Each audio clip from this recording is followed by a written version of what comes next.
Assalamualaikum warahmatullahi wabarakatuh. My name is Khumaidah. I'm from Biology Education 2018. I want to explain about elephant. Why don't elephant get cancer? Before it, what do you think about elephant? I think elephant is a big animal.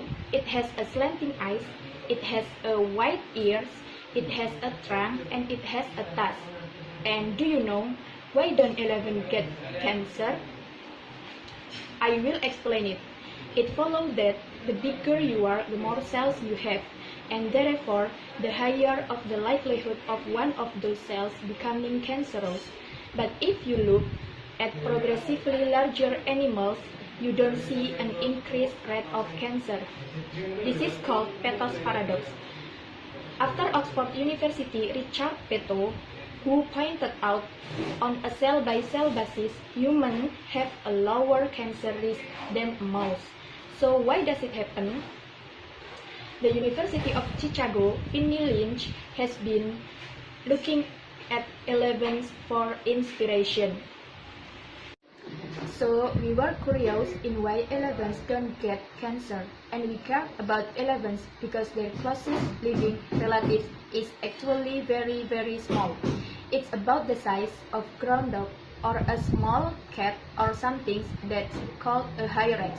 So within a few million years after the extinct diverged, elephant ancestrally went from being very small to being huge. So because these two things are closely related to each other, we can therefore compare their genomes to see what genetic case occurred in elephants that may be associated with an increased ability to kill cancer cells or maybe to stop cells from becoming cancerous to begin with. So we basically just look in the elephant genomes for things that might be associated with cancerous events.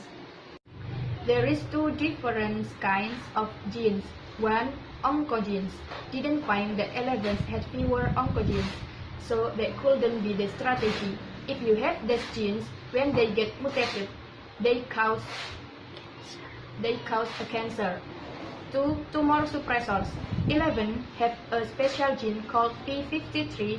Their job is to suppress the formation of tumors. Its specialty is recognizing damaged DNA and pushing it into programmed cell death, also called autophagy.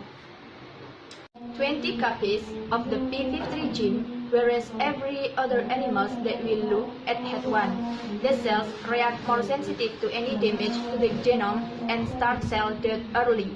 So the diseased cells will be damaged and digested by the immune system, otherwise they can develop into tumor cells. This gene is actually also present in humans and almost all mammals, at least one copy of the gene, but 11 have 20 copies of P53.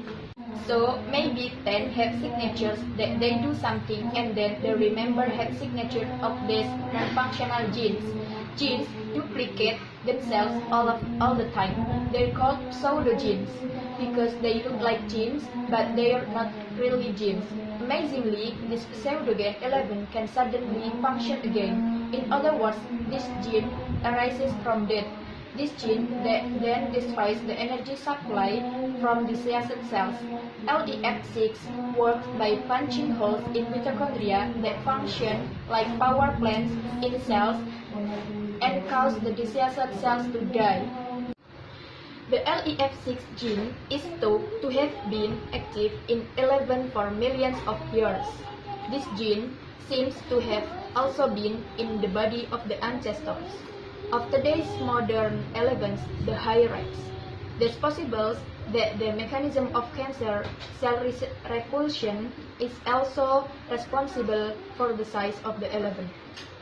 Because of this, researchers that they also need a very effective mechanism to suppress or remove tumor cells.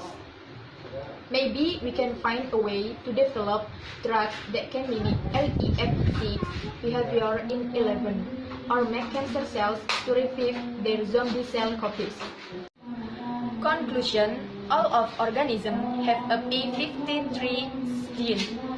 At least one gene but an 11 have 20 copies of P53, so they more press developing tumor.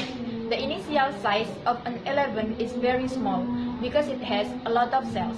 The bad cells are removed, while the good cells will grow faster and becoming more much. So the size the 11 is big now. Thank you.